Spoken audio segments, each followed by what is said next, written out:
Bwyta'n Iach, uned 3 a 4. Pa fwydydd sy'n iach?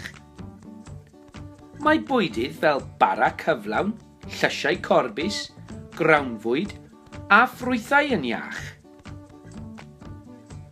Pa fwydydd sydd ddim yn iach i chi?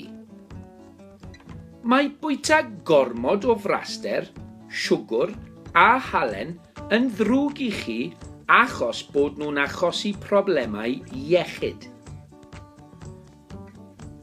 Pa fath o broblemau iechyd mae bwyd afiach yn achosi? Mae bwydydd afiach yn achosi problemau iechyd fel pwysau gwaed uchel, gordewdra a chlefyd y galon. Beth ddylen ni fwyta? Dylen ni fwyta llawer o ffrwythau, llysiau a chorbus. Mae deiet gytbwys yn bwysig iawn.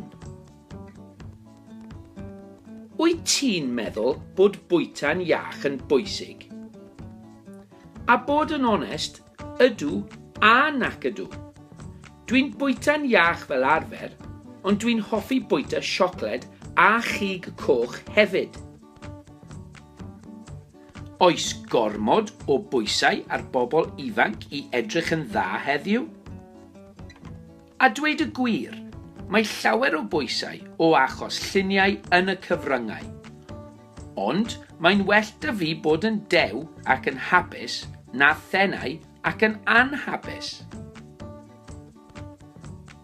Bwyta'n Iach, uned 3 a 4.